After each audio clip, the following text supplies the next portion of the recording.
I was reading some questions and remarks by children that were ages 4 to 8 on what is love. Most of them were in this vein. Love is when you tell a guy you like his shirt, and then he wears it every day.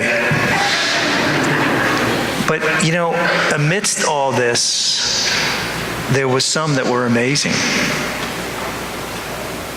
Tommy, age 6, said this: love is like a little old woman and a little old man who are still friends, even if they know each other so well. Interesting, isn't it?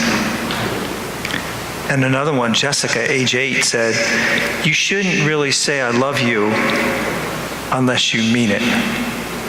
But if you mean it, you should say it a lot. People forget. How profound, 8 years old. That's what Jesus is talking about, love one another, isn't he? When they were putting together Harry Truman's library, as they do for all presidents, they collect their memorabilia and different things that were important to them, and then they create these libraries for past presidents. They came across 1,300 letters that he had written. You know where they were written to? Very good. Very good, Chair. He said his wife, and that's true. 1,300 letters to his wife. He made a promise to his wife on the day they were married that he would write a letter to her every day that he was not home. So during their course of their marriage, he was away 1,300 days. But that's married love, and we kind of expect things like that, don't we? To some degree.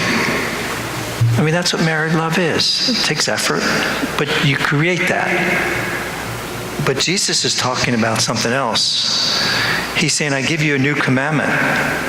So now we have 11. And I'm thinking, this is probably the most challenging commandments of all, isn't it? Because it's a command.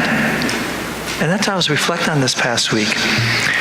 A good friend of mine gave me a little saying this week, and she said, she prays to have the courage to be kind.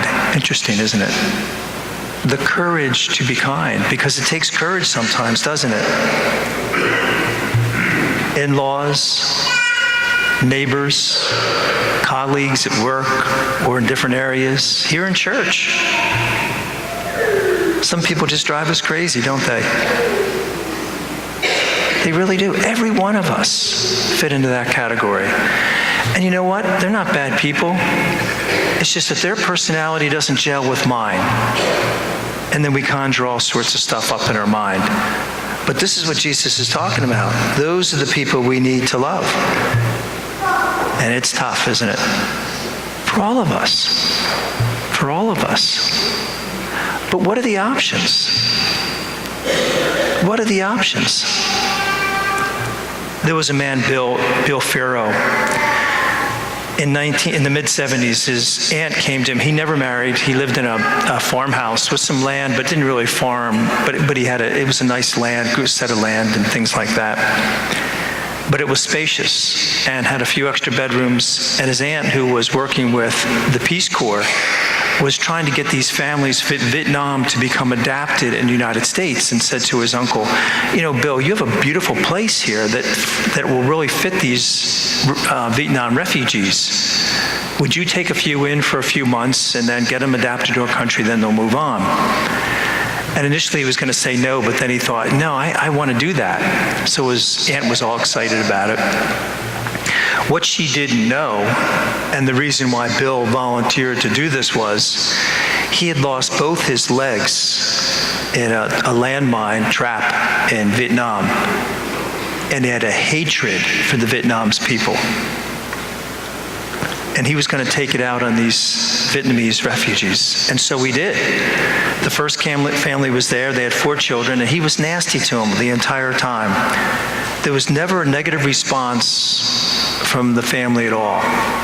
And then they moved on. Another family came in. And the other family came in and they said, that we ran into this other family. And the other family wanted to thank you for being so good to him. And he's thinking, are you kidding me? They wanted to thank me for that? He said, did they say anything else? They said, no. The only thing that they said to the second family was, they don't know why Bill doesn't enjoy life more. And he's thinking, wow, because I'm so filled with so much bitterness and anger. So we either have an option, and this is what Bill thought.